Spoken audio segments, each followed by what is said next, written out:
the OpenAI API. Right? Now the OpenAI API is paid, is a paid API. So if you do want to play with they do have a an account that you have to create, and although probably they do have student accounts, right, where you might have perhaps some limited capability of if you're using it for school and for research, they probably have that. I didn't look it up, but I am using a paid account with OpenAI. And so, as you might have known, right, this is a very, very popular AI tool, right, that allows you to query a large language model, right, that has been trained with, a lot of information, right, including a lot of code base, right, from GitHub, and it's and it can code in any language, and there's tons of projects, right, trying to create all sorts of automated software engineers, right? And so as software engineers, we have to embrace this new technology, right, and make the best of it, and and try to jump into the bandwagon and see how we participate, right, in this new era. So anyway, so it's a large multimodal language model, meaning that it can accept all sorts of type of input, including text, images, audio, and you can give it code, you can give it all sorts of content that it can understand, and process it, right, and answer questions about. So today we're going to demonstrate. We're going to go through some of the examples that they provide, right? We'll get them up and running, and then we're going to integrate a lot of their code, right? We're going to see how is it that we would go about creating a user interface for it, routes, right, and interacting with these tools. Okay, so how would they be integrated maybe into an application? It can solve lots of difficult problems. It knows about all of world history, and it can speak in any language, can translate, it can do very powerful reasoning capabilities. It is available to paying customers, although I'm pretty sure they should have a free or research license, right, for students, and I welcome you to explore that. So yeah, GPT stands for Generative Pre-trained Transformers, right? That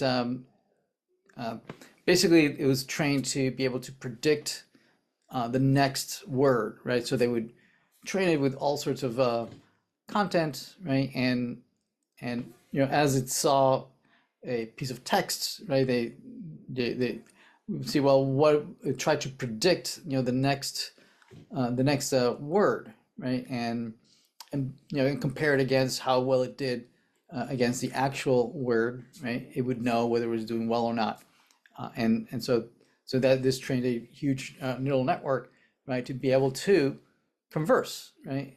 That basically as you're speaking, right, you are calculating what is it that the next thing that you're going to say, right? So each word, presumably is a statistical computation of what is the most likely thing that you would say. Having seen tons of examples of people speaking about all sorts of topics in any number of languages, including programming languages, right? You have an emergence of behaviors that we would recognize as intelligence, right? Not self-awareness, not yet, but I'm sure within the next year or so we'll be there too. So anyway, so we're going to be using what are called prompts. Prompts are pieces of texts, right, that basically are instructions, right, in plain English, of how we tell these models to do what it is that we want to do, and it's how we program right? We're going to be learning how to program at some point, just in plain English, right? We've been learning all sorts of languages, right? We've been learning certainly JavaScript and Python and C Sharp and Java, and so these have been, an evolutionary, uh, evolving languages from, way back when we used to program in zeros and ones, right? And then we created these abstractions, that we created, assembly language, and then we started talking about functional programming languages like, C, and functions, and then objects, right? Components, right? We've been creating these layers, thicker and thicker layers of abstraction, and we finally have reached the highest level of abstraction, which is just plain English. So many of the same skill sets of being able to describe or organize, large pieces of software into smaller constituents, right? And abstraction layers and interactions and interfaces between different layers of a large software system, those will still apply, right? It's just that probably we'll just find ourselves programming in plain English or any language. So we're going to be prompting or providing instructions to these language models for what it is that we wanted to accomplish. Okay, and these pieces of software are going to play the role of an assistant, right? That we are going to be able to explain a task, right, and it'll be able to perform this task, and also access all sorts of other tools, such as being able to run code, access files, any other spreadsheets and slides and databases and servers, and go out to the web, right? There's all sorts of interactivity points, right, that we can, as plugins, be able to extend the capabilities of these assistants. And you'll hear me say a lot that these assistants consume the content in what are called tokens, right? And tokens are chunks of text, right, that make up words. It could be a single word, right? It could be, if it's a compound word, it might be, the syllables or the sub words that make up the whole word, right? And so, for instance, if it's the word the, that is the token. But if you might have compound words where you have, tokenization is the combination of token and ization, and each one is a token, right, separated, right? And the whole word is made up of two tokens. But these chunks, right, is important to know how many chunks these or tokens these language model can process, since they do have their limitations, although the limitations are becoming blurred, and it's how many tokens, how many chunks of word, how much text can they can you give them, right, to process, right, as a question. And it used to be a couple thousand tokens, so you could maybe give it a document, a short document for it to process, and then it would be able to answer questions about within that context of that document. But today it has grown into the dozens, tens, hundreds of thousands of tokens that it can use, kind of like the context, kind of like what we might consider our conscience.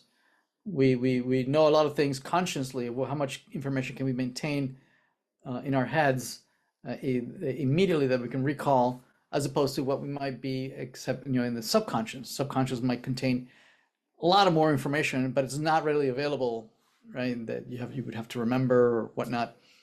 But what you might what you might be remembering or answering about at a particular conversation, right? In that particular context of what are we talking about, right? That is the size of the tokens that it can maintain at any one time, right? To be able to have a conversation about that topic. There are many different models that have been evolving over time. GPT-3 was the first breakthrough that really became a viral success last year. Was it last year? The year before? Where people realized that we had we're reaching an inflection point in the capabilities of these intelligent agents, and GPT-4 is an order of magnitude better than GPT-3, and this will the incremental steps of improvements, right, are going to be exponential, right? That perhaps in the next couple of years it'll reach human level intelligence, and perhaps maybe a few years after that, it'll be as smart as the cumulative knowledge and intelligence of the entire human race, right? I don't know. I don't know where we're going from there. But different models are targeted or deal with different input types, right? GPT is mostly for textual manipulation, answering questions or tasks that are text-based. You have a DALL-E that is image-based, right? That it can generate images, or it can also consume images and describe images. So it's also like a vision API, right? That not only can it generate images that you can describe, but it can also understand images, for vision. Then you have text to speech that can go both ways, where if you give it audio, right, it can generate the equivalent text, or vice versa. If you give it text, it can generate audio, right? And then models that you can embed that are not necessarily meant to be consumed by human beings, but models that can be used for computational purposes, within a larger application, that are not meant for humans, but for internal purposes, for the models to keep computing more complex things. Yeah, and there's different versions that are improving. Some of them, like GPT 3.5, has been trained with data that has a breakpoint in the time where contains data up until September of 2021. So, for instance, it might not know to answer questions anything beyond that date, right? So it's ignorant of any current events, right? So it makes no sense to ask it any questions beyond September 2021. Also notice that it has a window of 16,000 tokens, meaning you can ask questions, right, and provide text as examples of what you want the model to do. And so those are tokens. It might be 100 words, maybe 300 words, and then the response to that together, your question plus the answer, it cannot exceed, right, 16,000 tokens. Now remember, tokens are not necessarily a word. It might be that one word might be using 2 tokens or even 3, right? So if it's a very long, complex word, right? Roughly, right, a token is like like 75% or 3/4 of a word. It's almost a word, right? Now with ChatGPT 4, right, notice that the leap was exponential in how many tokens it can handle. It can handle up to 128,000 tokens, right? So you can for any one question or answer, it can keep track of a lot of a conversation too, so you can be in a larger context. So usually what we're going to show you today, right, of creating a chat so that the AI is aware of the context of what we're talking about, right? We can have an array of all the interaction of what I've said, what they answered, what I've said, what they answered.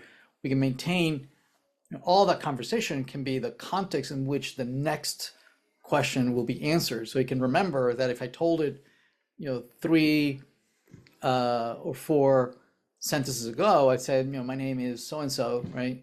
Later on, right, I can ask it again. What is my name, right? And it does remember because it has that context. So the context can be up to 128,000 tokens. So that could be, you could use an entire 128,000 tokens for one question, one answer, or right as a accumulation of a long conversation that we might have, so that it's within context any questions that we might have, right? Anyway, and we'll show you examples of that. So there's tons of guides out there that I encourage you to explore, right? And we're going to go through some of the demos that they go. We'll run it here locally. But then the interesting part is, well, how do I take some of their demos, right, and then integrate it, into what I might already have, either a Node.js project or React.js project. So we'll do what we did last week, right? That we created a separate screen for Napster, and so we'll create a separate screen here for OpenAI, and go through all their examples and create, tiny little demo applications, right, using Node.js and React, and how would you integrate those into the OpenAI examples. Anyway, so a lot of the successful use of these models is that we follow certain strategies on how is it that we ask or interact with these models, right? It's just like there's best practices when we program, using functional programming or object-oriented programming. There are also best practices on interacting with these models, right? So there's several strategies on writing clear instructions, and as software engineers, we should be very good at that, at providing some pseudocode or on what are the steps, very clearly, formally defined what it is that we want. Perhaps more than others in other fields, right? It's we've been trained to formally describe the problem, right? Also, it's very useful that you provide reference text that it can read through some articles, or that we give it examples of what we mean, or what we expect to have. So for instance, you can say, answer the question and format it, in a particular way, format it as HTML, format it as a comma separated value, or format it in JSON, right? And you can give it examples of what JSON output that you want, right? And it can figure out and then respond, right, in that format. Also, very software engineering, right? We split complex tasks into smaller subtasks. That's something very common that we know to do as software engineers, right? To divide and conquer, right? Yes, give the model time to think. Sometimes, some of this computation might take a while. Certainly, we need to learn also how we can integrate plugins that give it access to all sorts of other data, right? That, for instance, a lot of these models have been trained up until October 2023, so it doesn't have access to anything of 2024, right? But there are external tools that allow it to browse the web, right, and go out and do a search, right, on Google, right, on Bing, right, and be able to then take in the response from that search and be part of the computation, right? And test changes systematically, right? Testing that we also do in software engineering, make sure that things still work and where expected, that behaves as expected. Okay. Yeah. So anyway, let's get into actual coding. All right. So first, we'll need to configure the OpenAI API. Again, I have a paid account. I think it's like $20 a month or something, or 60.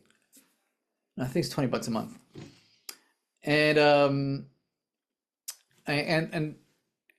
they keep track of how much money you have, and then if each query that you interact with it, deducts from the from the amount that you have deposited in their account. So for it all starts by installing the library, the OpenAI library. They do have their guides written for Node.js and Python, right? So if you prefer to use Python, there's libraries for Python. I'm going to be using Node.js. I'm going to integrate it with our Node.js server, right? And then expose the operations, right, through express routes, right? So let's do this. So in our, let me bring this over here. Let's see. Here's our node. So in Node, I'm going to install the OpenAI API. So I'm going to stop the server. And we are in the Napster branch. I'm going to create a different branch, OpenAI. And then I'm going to install npm install save OpenAI. I think that it is, right? OpenAI, yeah. So save that. And then we do need to make the, for OpenAI to know that we do have an account with them, we do need to make a key. They provide us with a key that uniquely identifies our account, right? That we need to provide that key every time we make a query. Very much like we did for Napster. In Napster, we included it in every request, right? Every time we've sent a get or post or get or whatnot to Napster, right? We provided it in the URL. Here is different, right? We're not going to be using Axios, right, to make queries directly to some route that OpenAI has. Instead, they have a library that hides, right, that takes care of that communication with the OpenAI endpoints, right? So we don't directly send these requests. OpenAI library will do that for us, but it needs to find the API key. Where is it? And there's a couple of ways of doing it, but one of the ways is that to the key that they give you, make it available either in your bash profile or your Z resource profile. So on Mac OS, right? And so I've done that already, right? So it's an OpenAPI equal, and then export OpenAI API, and then my API. I did that already, and then you can do echo OpenAI API key just to make sure that it is correctly configured. On Windows, it's easier. You can open up the environment variables dialog, right, from your settings, and then you can create a system variable that has that name, OpenAI API key, and then paste the value of the API key that they give you. So the OpenAI library will know to go look for that environment variable, right? It will read that environment variable and then make sure that it includes that API key on every request. Okay? So I've done that already, so I'm not going to do it again. And to try it out, right, they give you this hello world code, right, which we're going to copy this. I'm going to, on my server, on my Node.js server, I'm going to create a directory where we can play around. So here we have Napster. So let's create a new directory, OpenAI. And in there, we'll create a hello. And we're going to paste this, this example that they have. There we go. Save it. So let's go over this real quick. So here we have importing the OpenAI library, and then instantiating, creating a new instance of the library. And here we have just a function, just a regular function that we would just call for here. Notice what it's doing is that it's asynchronous. So it's going out to the OpenAI chat. So OpenAI will have many different sections, right, or sub-objects, right, that deal with various capabilities, right? Here is the chat capability, which is going to be using ChatGPT.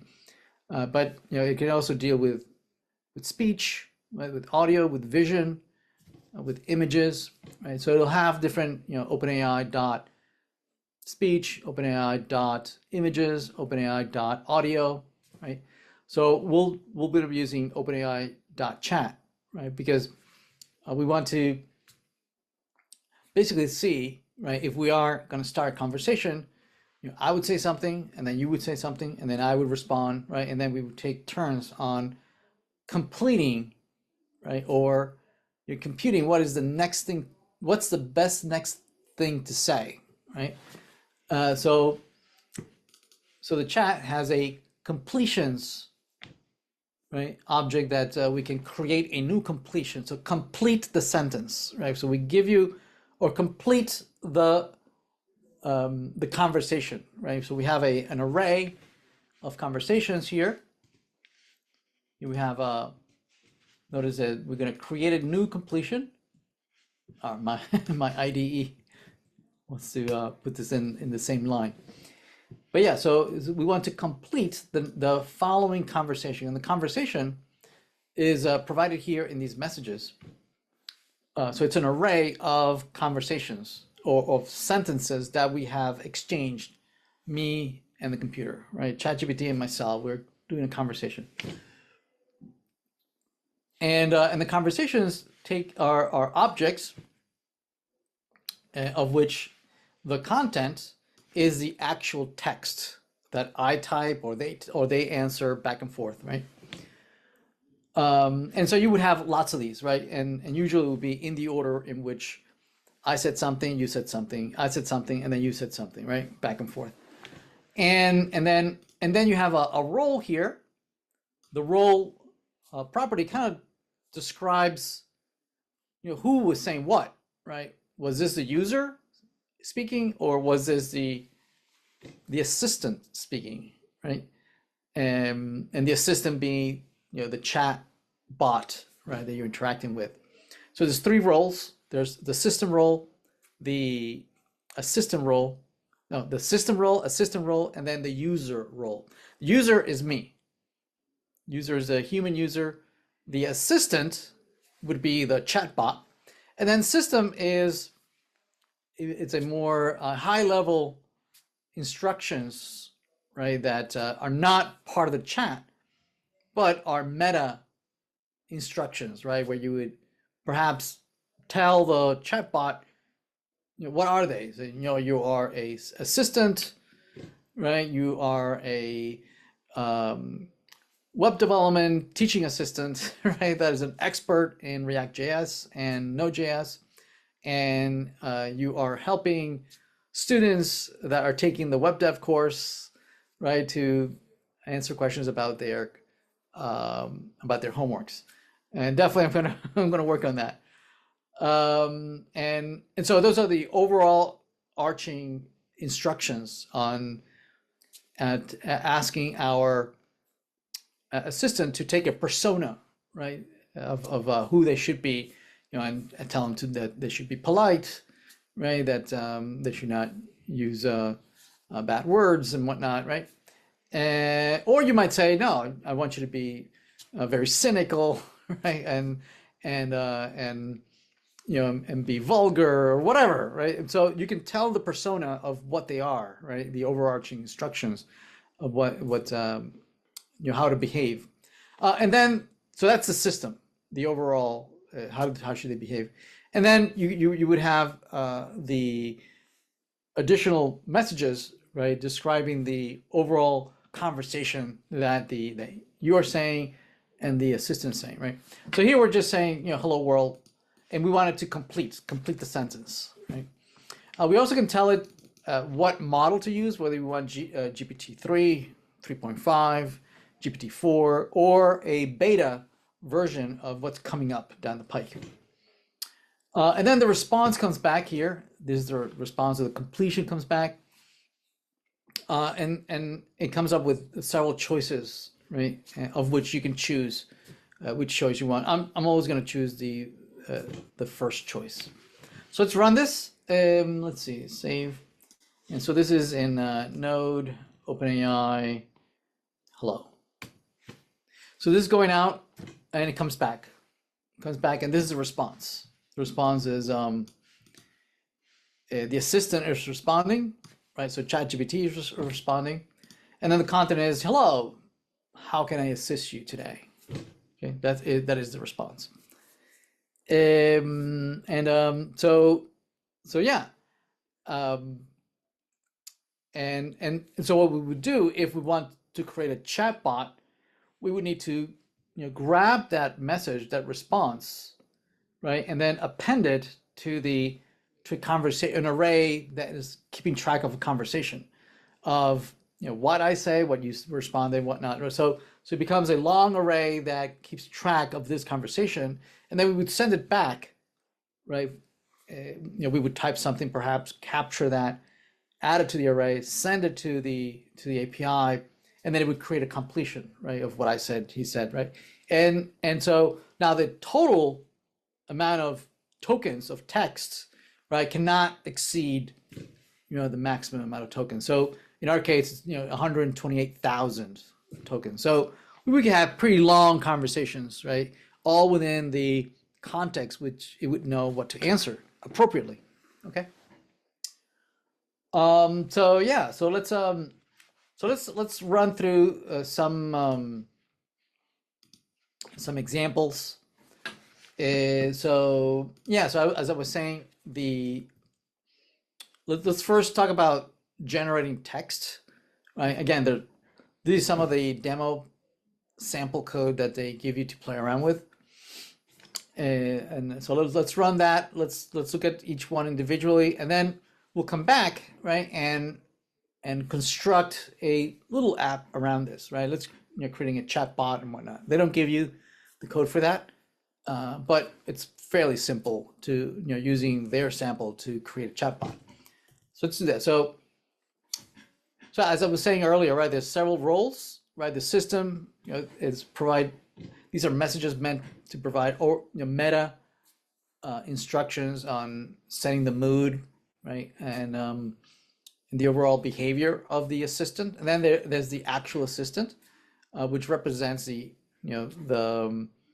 persona of the chatbot, right, of ChatGPT answering questions from us, the user.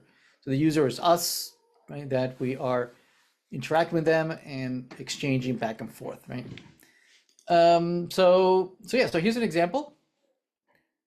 So I'll create a completions just to illustrate the completions API. So this is wait, what do I call it? Chat. Sorry. So chat completions.js. So for instance, there it is. So this is almost identical to the code we were using before. It's just using a different model. So this is an older model. So if you don't care about historical events, right, beyond September 21st, and you just have a conversation, this is a good enough model. But certainly we could use the GPT-4. But here I'm just illustrating that you can use different models. And this is the same API that we were using earlier, OpenAI, chat, completions, create. But this is a little bit longer conversation. And so just to illustrate that system is to give them a persona, how should they behave, right? And then just an example of what a conversation might be, right, after several iterations of me asking a question and then the assistant responding and then asking a third question. So here's me saying, who won the World Series in 2020? And then so the assistant might answer, the Los Angeles Dodgers won the World Series in 2020. And then I ask again, fine, so where was it played? Right? And then the completion would compute, right, what the assistant might say. Right, and presumably with the right answer. Okay, so we can run this node, OpenAI, chat, completions. So the completions is that the assistant, right, is answering that the World Series in 2020 was played at Globe Life Field in Arlington, Texas. Right, I don't know if that's true, but I'll take ChatGPT at its word. So you can imagine that, from this example alone, it would be trivial to create a chatbot, right? You just need to create a couple of routes, right, that keep track of a conversation, this array, right, and then we just append to the array from the response that come back and the questions that come from some user interface, right? User interface comes in, we add the user role, we add it to the role, then we send it over to a server. The server to open a ChatGPT comes back with the response, and then we append it to this, right? And then we can have a conversation. And we'll illustrate that in a minute. So let's take a look at another example of just to illustrate that it's multimodal, meaning it can work with all sorts of types of data, right? Text, video, images, audio, right? So let's generate images. So let me just grab that, copy. And this is under images, generate image. So images, and this is generate images. And we're just going to paste that. So notice that this is a different API, right? The one before was chat, so OpenAI.chat. This is OpenAI.images. Okay, and so it can generate using the DALL-E 3 model, right? That understands images, and you can give it a prompt, and it can be as complex as you want it. I forget what N1 is. I forget. And then you can give it some sizes. Now these sizes are standard. And so there's like 3 types of sizes: square, landscape, or portrait, right? And then the response is going to contain a URL to the actual image. So it generates it and then it stores it in their server. You can always download it if you want. But by default, right, it stores it in their servers. I'm not sure for how long. I imagine that they clean up after a while, right? Just throw them away.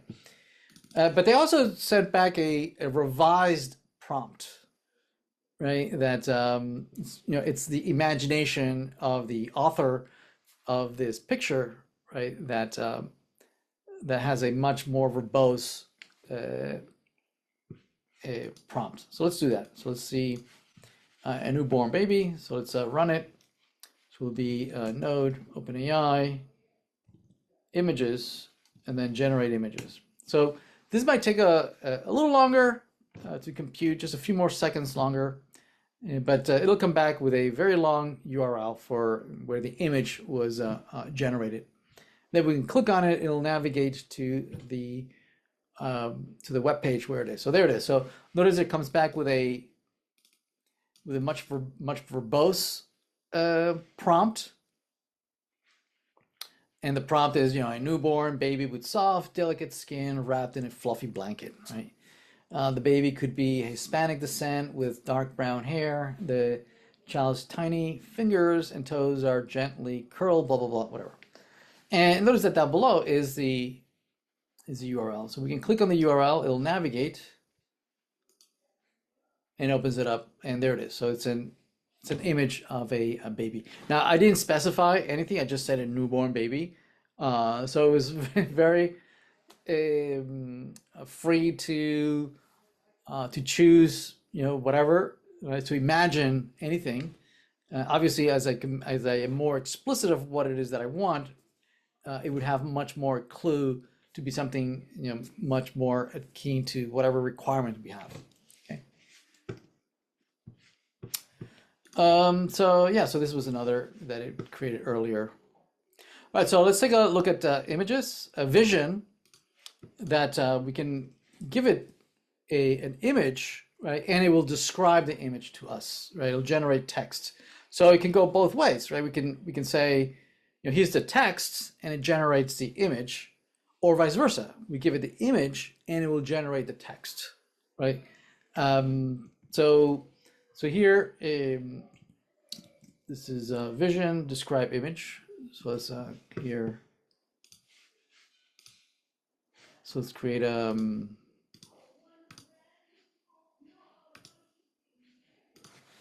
it's a video. No, vision. Sorry, vision. Describe image.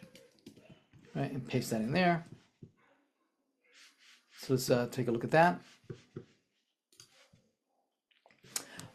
So notice that this is part of the same chat completion, right? That which can take two types of input, right? It could be either a piece of text, right?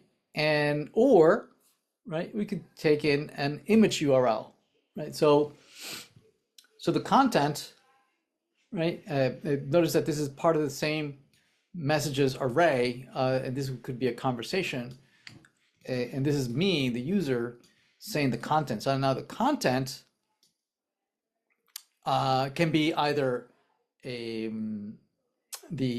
text that we saw earlier, right? If we are using a chat, or right, it could be an array of things, including the instructions, right, that are coming from the user, me sending and some content that we want to operate on, right? So in our case, we're sending two. We're sending some text, which are some commands that we're sending. So what to do with the image, right? And then the second one is the image itself, right? Which is the type is an image, and then the URL that points to some image that I've made available. Now for examples here, what I have is the space shuttle Columbia, but it could be any image. And so it should describe that image. So we can, let's run it. So there's a node, OpenAI, vision, and then describe image. So again, this might take a little while. It's going to go out to that image, download it into their servers, and it's going to convert it into an image. So there it is. So the assistant responds saying, this image depicts the launch of a space shuttle. The shuttle is seen in mid-ascent with its rocket boosters firing and plumes of exhaust and smoke billowing around the launch pad. So we can go on and on and on, right? Now we can try something else.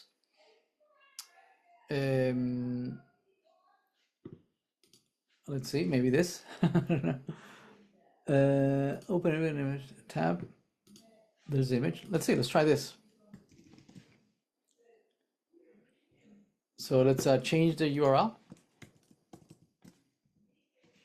Let's run this again, see what it does. I don't know. Let's see if it understands that's a album cover. And maybe it stands for, it says Phil Collins. Let's see. The image is an album cover featuring a close-up profile of a man's face. So I didn't understand who it was.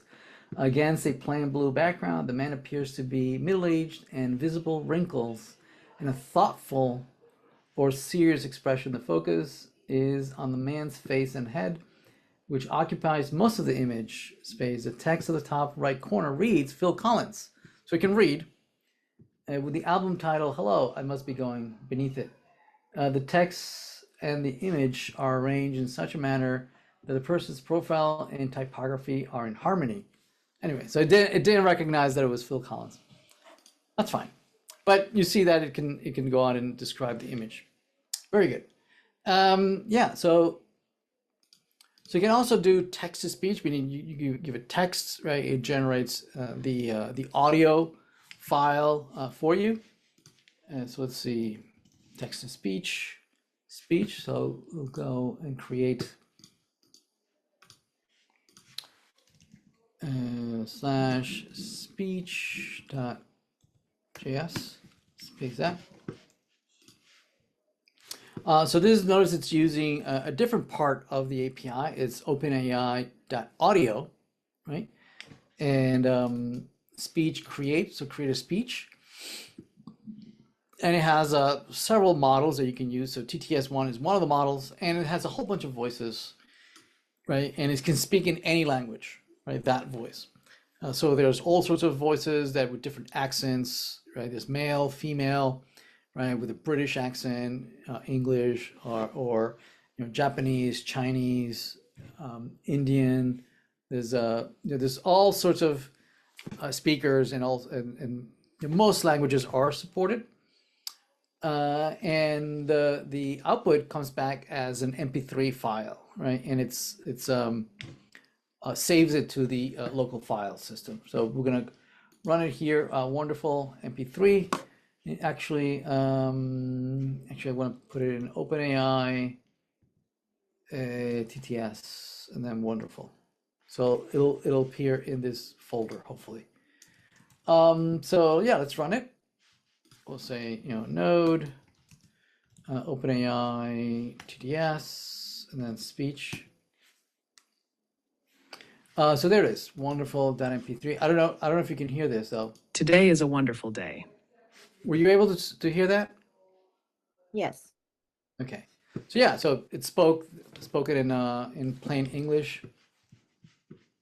It can also speak in any other language. So, for instance, in Italian, you might say, ciao, io mi chiamo Giuseppe.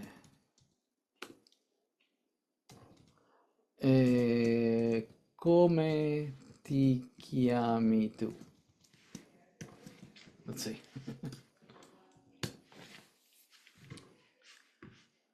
So let's run that. Ciao, io mi chiamo Giuseppe. Come ti chiami tu? It says it in perfect Italian with no discernible dialect. So you couldn't tell from where, if it was from the north or from the south. So it's very neutral. So yeah, any language. I haven't tried other, like Chinese or Japanese or Indian language, but I imagine it works as well. Maybe we can try it out. Short Chinese proverbs in Chinese. Let's see if it's life. Can I copy it? Okay, let me copy this. Let's see if it understands this.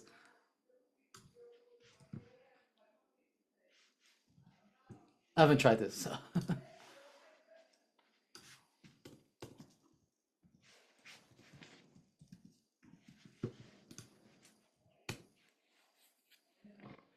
Okay, let's try.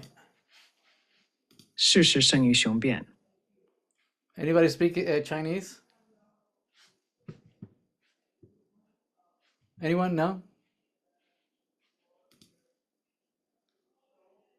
A little accent. Did it say what it's supposed to say? I don't know.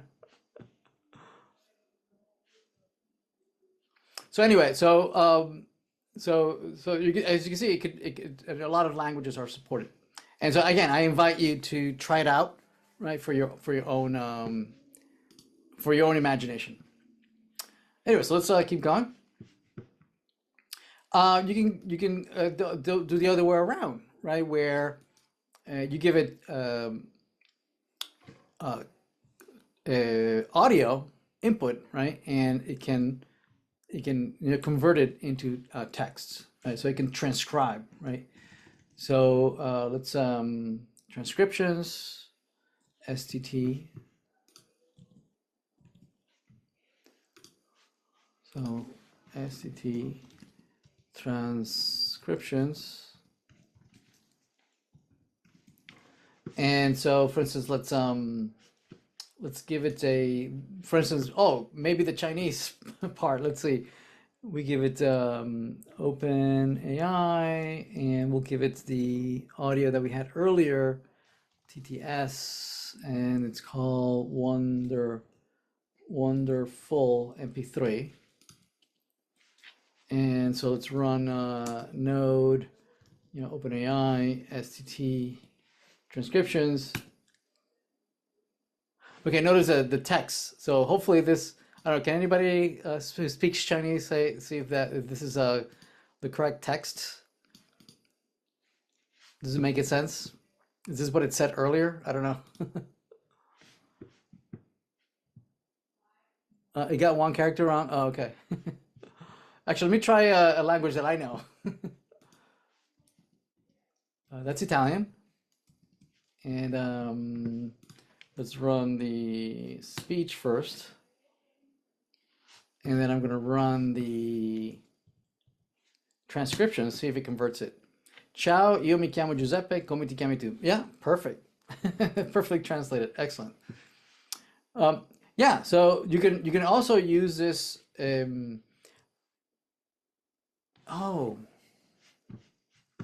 Because there's transcription and there's translation, which I don't have an example for it. Yeah, I didn't do the example, but instead of transcription is translation. And what it'll do is that given something spoken in a different language, right? German, Chinese, Japanese, whatever, it'll translate it into English, right? But only that direction.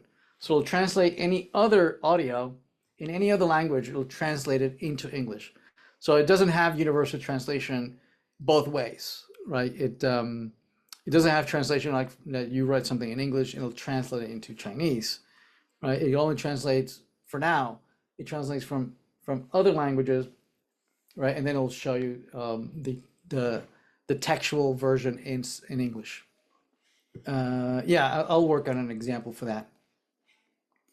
All right, so given these examples, right, we could put together a user interface that uses these various models, right, and interact with them, integrate them into a project, or I'll demo it by including it as part of our Canvas application, just like we did with Napster, right? We'll see that we can, and we'll create a chat bot and a something that allows it to generate images and things like that, right?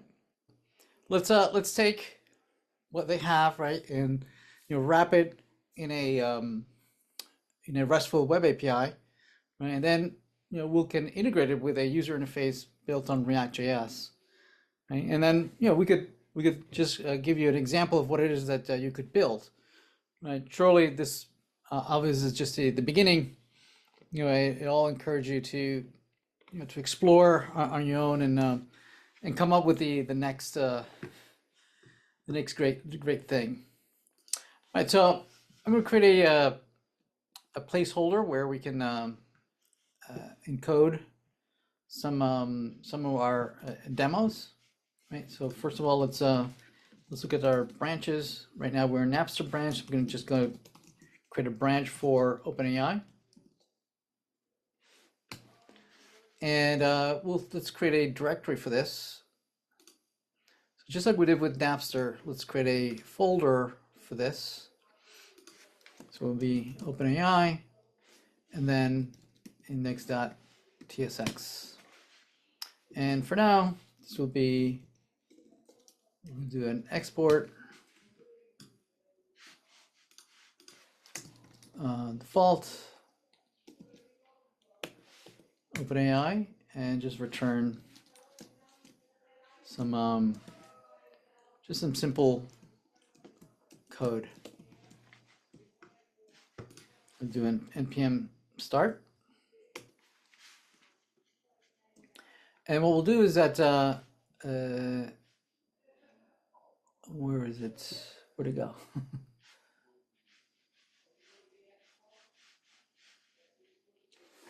Where's our code? Canvas node, I think.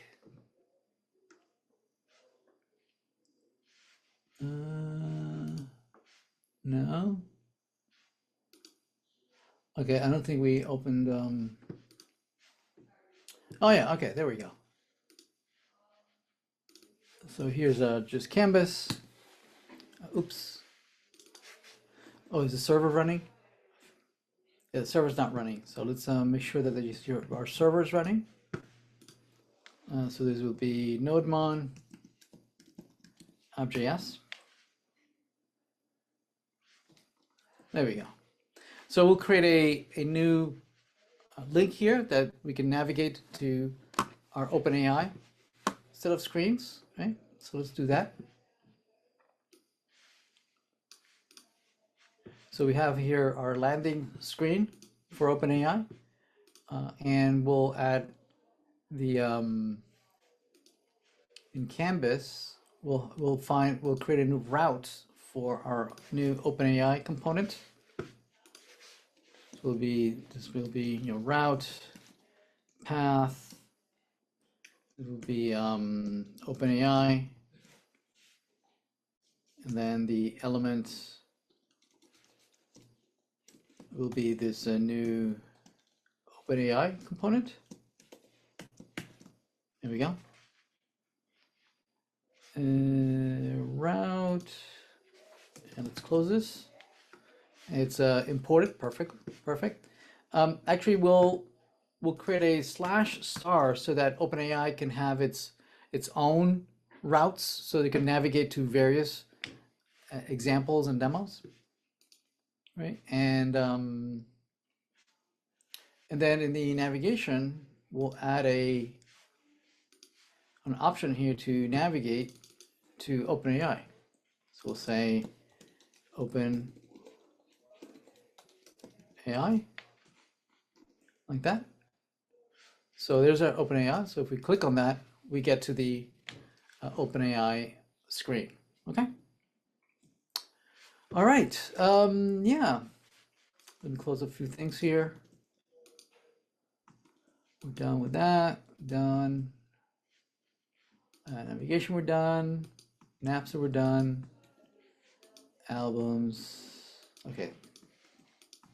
There we go. So this is OpenAI. Maybe put some container fluid, just some bordering around it. Fluid. There we go.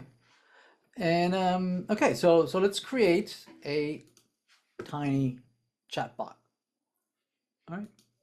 So what we're going to do is that on the server, right, we're going to maintain a conversation, right? And the conversation would just be an array, and the array will contain, the various interactions that we've had, between the client and the user and ChatGPT, right? And what we're going to do is that we're going to either retrieve the whole chat, right, so that we can render it in the user interface, or right, we're going to be able to post a chat, right? So we're going to have a little input field that we can type a question or something, right? And then we're going to send it over to the server, right, in the body, and it'll include the format that ChatGPT is expecting, right, which is two fields. One is the role, which is going to be the user, me, and then the content is going to be the text that I typed. So we're going to push it into this array, and then we're going to send it over to ChatGPT, right? The messages will be all the array of all the interactions. At first, the first interaction will be my message, and then in the response, right, the completion that comes from ChatGPT, we're going to grab the first response, which is going to include, again, the role and the content. The role will be the assistant, right? And the content will be the actual text response. So we're going to grab that message and we're going to push it into the chat, and we're just going to send back the response, right? We're going to have to take that response in the user interface, right, and include it in a state variable or something, right? So let's try it out. That's chat. Oh, we didn't post this, did we? We never posted it. We need to post here. Okay, that's fine. We'll fix it. Okay, so let's create it under the same chat directory we had in the server. We're going to create a routes, right?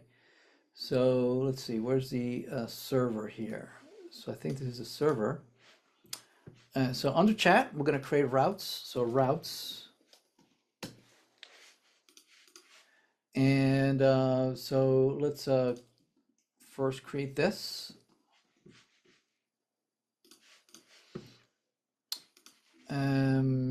Okay, so this is to retrieve all the chats, right? And then we need we're going to be posting the chat, right? So we're going to be sending data like that. Okay. Now we do need a route for this. So app.post like that, post chat. Okay. All right. Yeah. So we've exported it. We can now go to. Let me close this.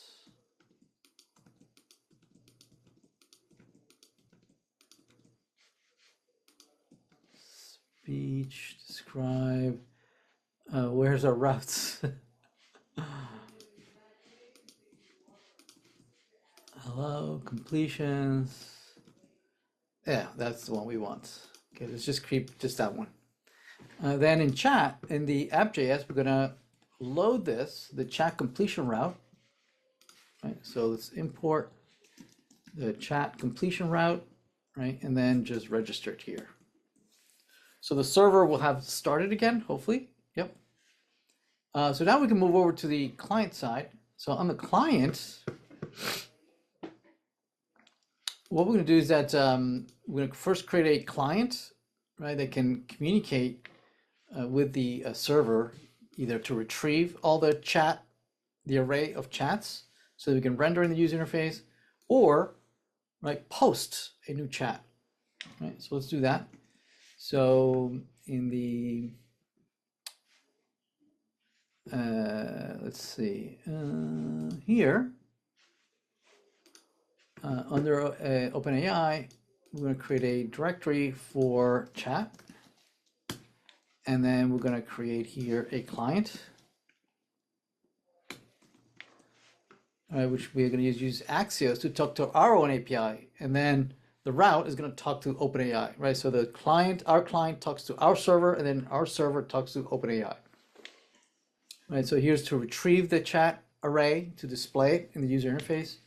And this one's told that we're going to send a new message, right? And that message should include the role, which is the user, and then the content is going to be the text that we're going to type into an input field. Okay. Let's see. Let's put that in here.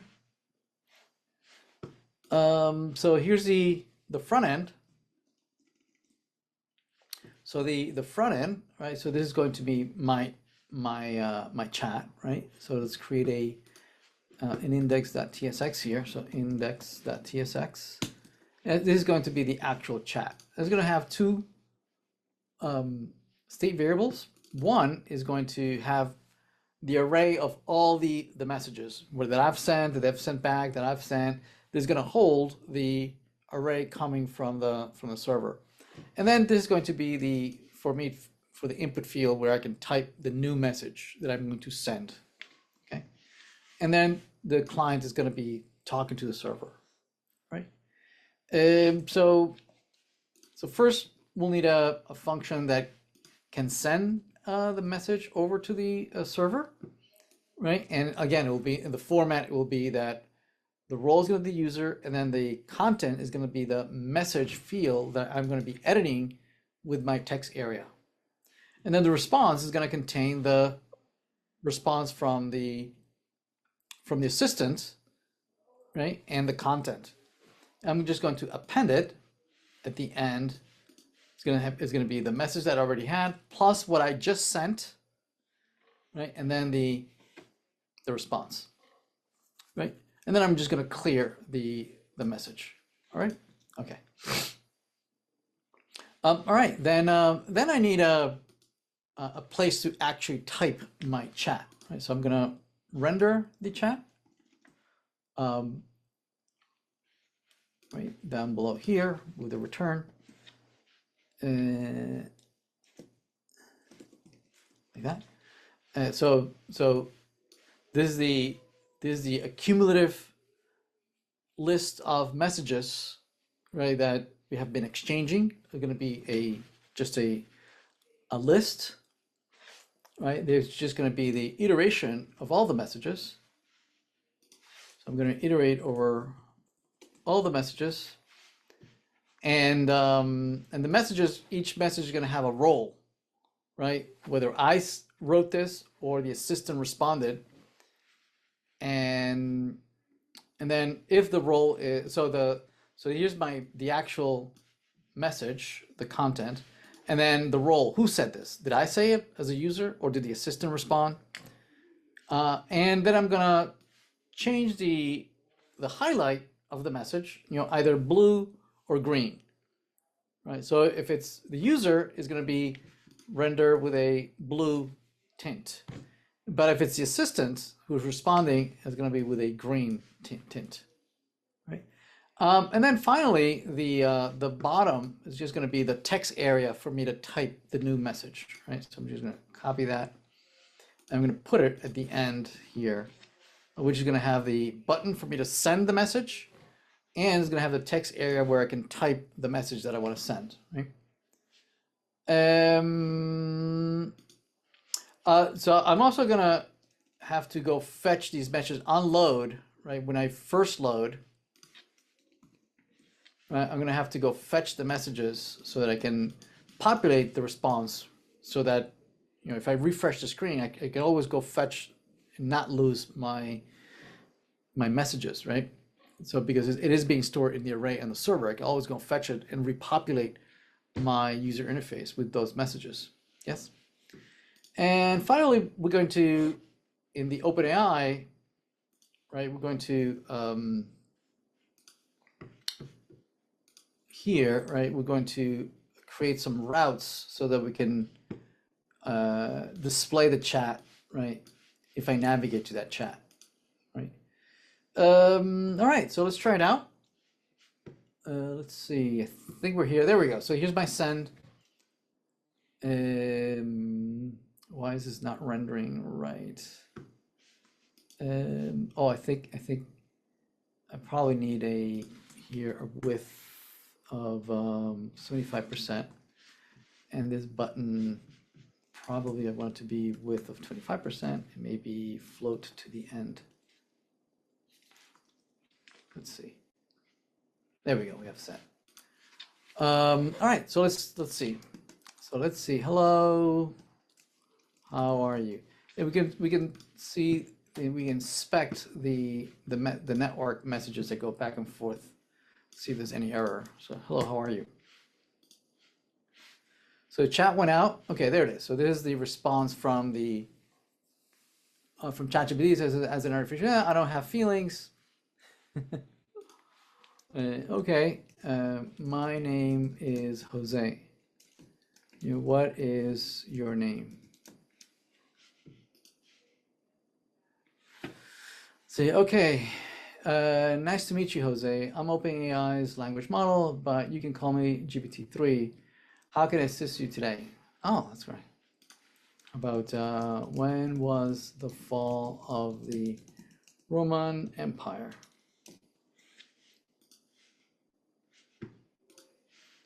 Let's see. The fall of the Western Roman Empire is typically dated 476. This is when Odoacer, the Germanic king, blah, blah, blah, deposed Romulus, yada, yada, yada. The Eastern Roman Empire, also known as the Byzantine Empire, survived much longer into 1453. Very good. And notice that it remembers, right? What is my name? And the reason it remembers that is because we are sending all these the array of all these messages back, right? So it can always know what the entire context is, right? So yeah, there we have. And it can also program. You can say create a simple hello world React component. Now so it can code, but the results that comes back we have not formatted. We need to format it as code. So here's a simple hello world component. So notice that the format says that it's JSX. So you know that you would use an editor, right, or plugin that would know how to render JSX here on the front end. And notice that there's code here, import React from React, class hello world extends React component, render, blah, blah, blah, right? This is a class-based component. However, React also supports functional components, right? So it knows about those. So here's a functional component of JSX hello world, right? So it can code. So yeah, so it's fairly trivial to create an assistant. Again, I encourage you to explore some of this on your own. All right. Yeah, so let's create something else. Similarly, you can create images, we saw earlier, right? And it could be incorporated into the chat bot that we already have, right? And you can ask it on whether you also want something illustrated, right? Or you just want text or code, right? You can be more specific, right? And then, but let's create one independently. Right? So let's create an images that we had already created on the server. We had created under the images directory. Let's create a routes here, routes.js. And so this is going to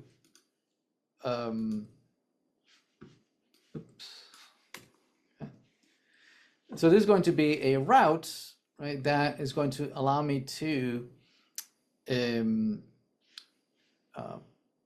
post or request an image where I'm going to post some text that describes the image, and then it's going to respond with a URL to that image, right? And also, again, very similar like we had earlier, a conversation where I say something,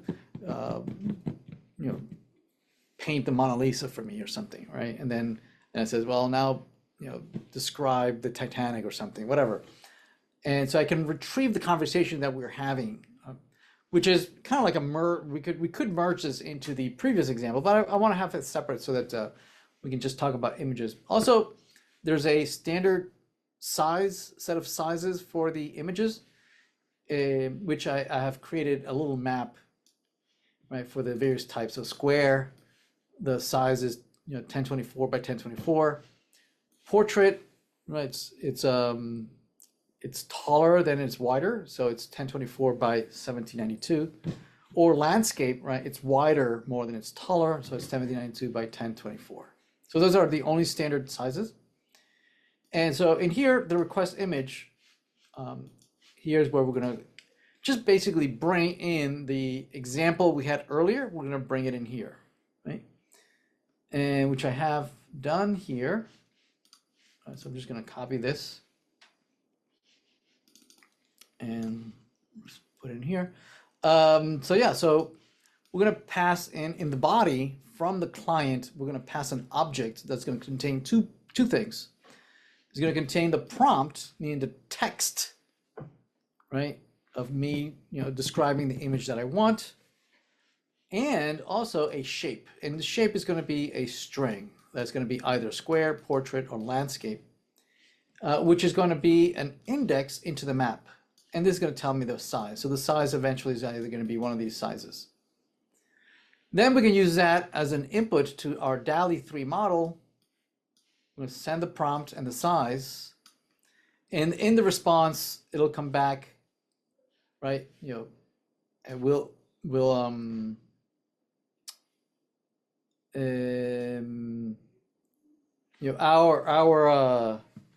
I'm going to build a response object to send back to the server that includes my original request plus the responses that came back from DALL-E, right? Which is the revised prompt, right? The much more verbose description, imagined description by the AI, and the URL to the actual image, right? And I'm going to send the response back to the client. The client will append it to a state variable, right, which will render the entire conversation, right, with the with our route. Okay. So yeah, we'll have to register this with our app.js here. So we'll import the image generation route, and we'll have to append it here. Okay, so now we can move to the client side. So on the React.js side, right, we'll create a client that can send the messages and also retrieve all our conversation, right? So we'll create under images. So images, and then the client.ts. So here we created a little interface that describes the messages that we're sending back and forth, right? That's going to contain, so I'm going to send a request to the server, right, including my prompt, and my shape, right? And then the server is going to respond with a revised prompt and the image URL. Okay. Yeah, so this is me posting it to the, I think that's the correct API. OpenAI, images conversation. Let me see.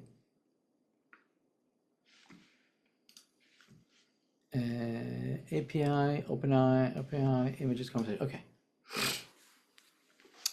And we'll also need a request image. Request image.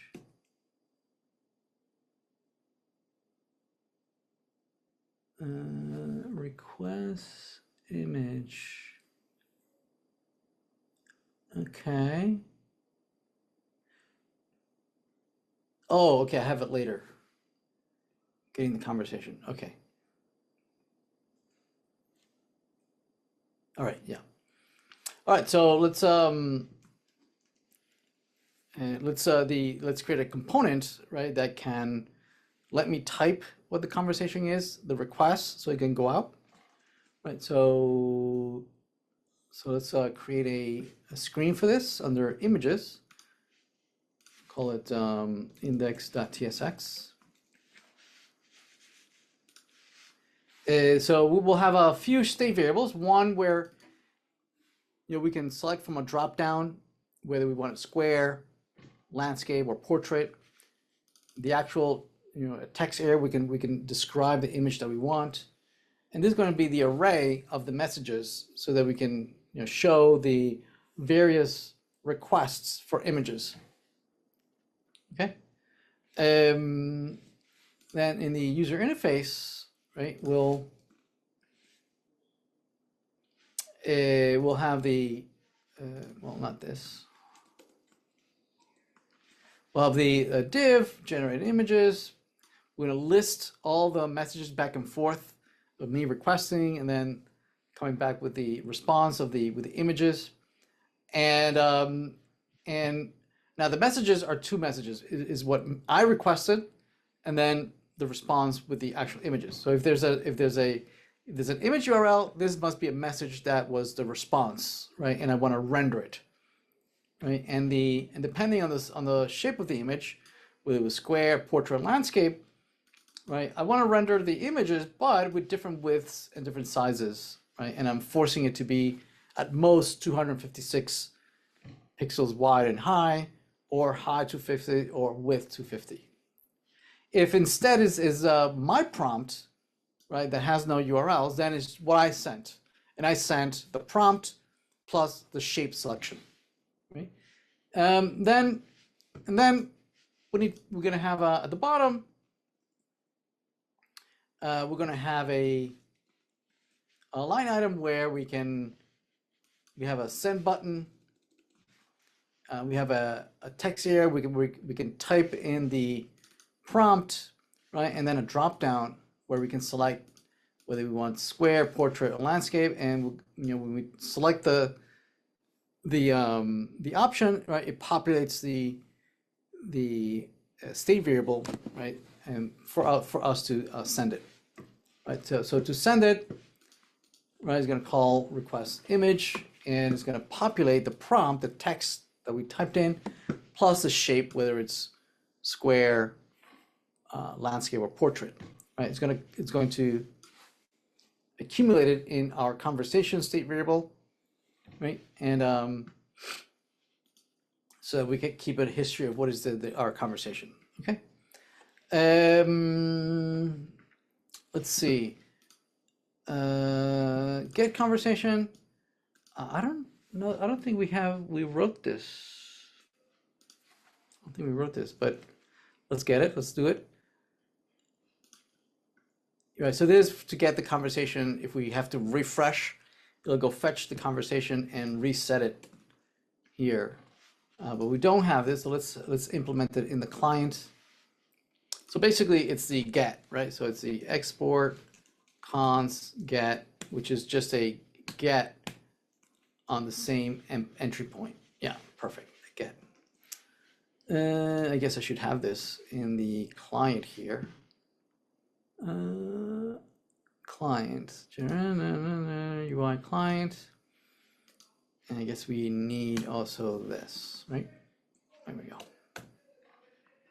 Getting the conversation. All right. And so we'll add a route to our OpenAI set of examples. All right, so it'll be under here. So we'll add another route here. Oops. Oh, where's the route? Here. There we go. Images. And we'll need to import this. There we go. Right, so to try it out, we can go here to images. There we go. So we're in images. So here's just an example of the space shuttle. So we want a square. We say send. And I guess we can inspect the network back and forth. I think fail. Okay, that was something. There it is. So it came back with the space shuttle. And it's square. It's 256 by 256. So an image of the space shuttle mid-flight. Blah blah. Or we can ask for other things. So say want the Mona Lisa, and we want it maybe as a portrait. We can send. So this is taking a little longer.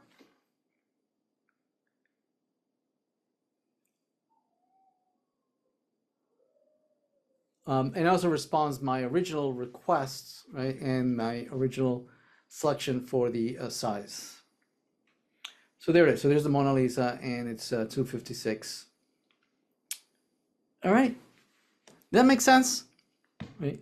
And oh, did I misspell Mona Lisa? Oh, okay.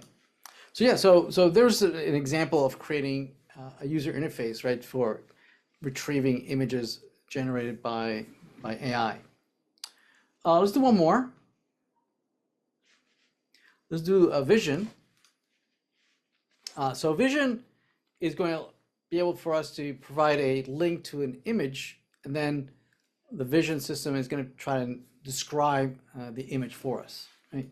So, oops, let's copy that.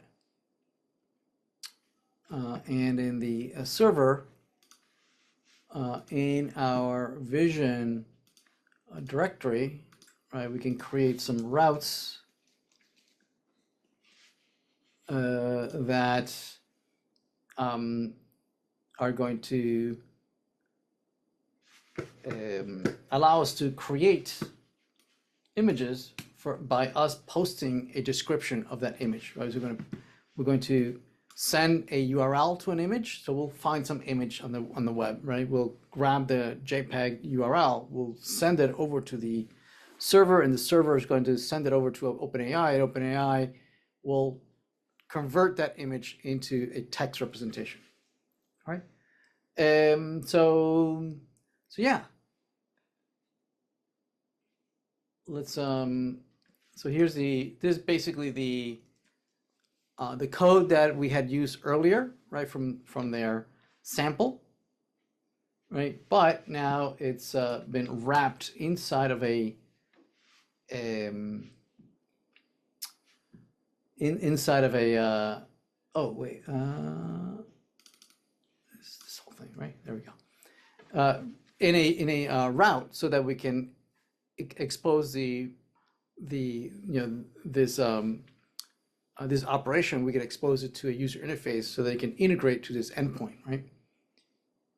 So we're going to send the image URL in the body, and so we're going to send right there. See, the image URL is being sent to OpenAI, and with some instructions of what to do with this, right? So we're gonna register the vision route on app.js. So let's register that here. Import vision route.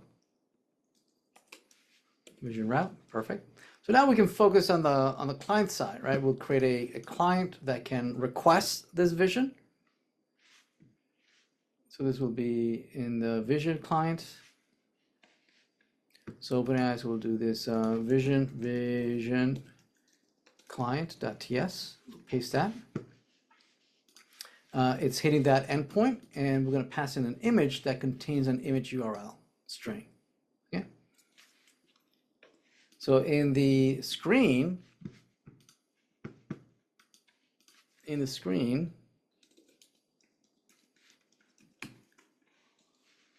right, we're going to have an endpoint. We're going to have a state variable. We can describe we can display the description that's coming from the server. We're going to be able to post or paste the URL. I'm not sure why we need why we have URL and set image URL. Set URL, image URL, describe URL. Remember why I need two. We'll see. Okay. Oh, I know, because one of them is the image that I am sending, and I wanted to be able to type it. But I didn't want it to be used in the image tag until I had set it, right? So I didn't want to have like a broken URL and then it just giving an error that it could not find that image because the URL was being typed, right? So once I'm done, I send it, then I'll copy it so that it can be rendered on the screen, right? So let's copy that, and so here's the return. So here we have an input field where we can copy and paste the URL. We can paste it in there, and notice that it can change. See that? It can change. I can set it and paste it. Once I paste it and I click on describe image, then I'll set the URL for the image to actually render on the screen, right? So not before. I didn't want to paste it, right, and immediately appear, right, because the URL might be broken or things like that. And so this is a text area that is going to be populated by the description that is coming back from the server, right? So because it can see and describe the image. And we'll create a route for the vision. So in OpenAI here, we'll create a route like that. And we'll need to import the vision.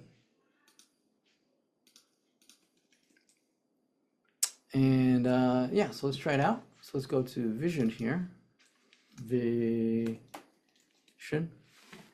And it looks pretty ugly. But let's find an image of something. Let's see. A city on Mars. We look for an image.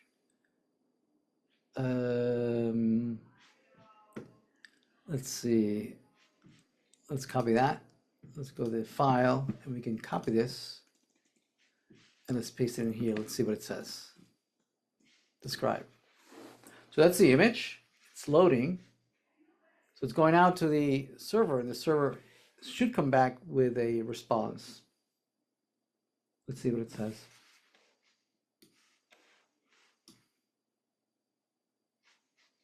This might take a while. All right, this image appears to be an artistic rendering of a scene from a video game that depicts a futuristic Martian colony. Very good. There are several transparent domes of various sizes, some of which enclose green spaces with vegetation, suggesting areas for habitation and agriculture or recreation. The scene is set against a reddish-brown Martian landscape with rocky terrain and mountains in the distance, indicative of the harsh and barren environment of Mars. So yeah, so there we go, right? And we can have a conversation and sending and receiving, right, various images. Notice that this could have been, also embedded into the chat, into a chat bot, right? With a chat bot can do several things, right? It can respond to texts, right? It can generate images, or it can understand images, right? So it could all be put into one single bot. And there's many other examples here of being able to convert text to audio or audio to text. So this whole thing could be, controlled by voice. I say something, right? The prompt is being dictated, right? Converted into text, which is the prompt for ChatGPT. ChatGPT then responds, right? And this text could be converted into audio. So the audio would be played back to me. So it could absolutely be a totally, voice enabled, controlled, user interface.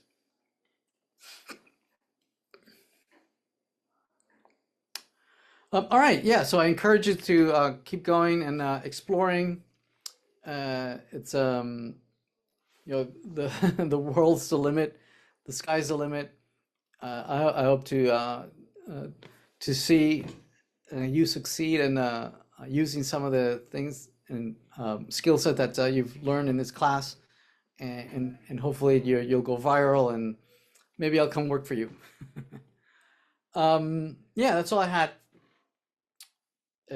Hopefully you found this to be useful and entertaining.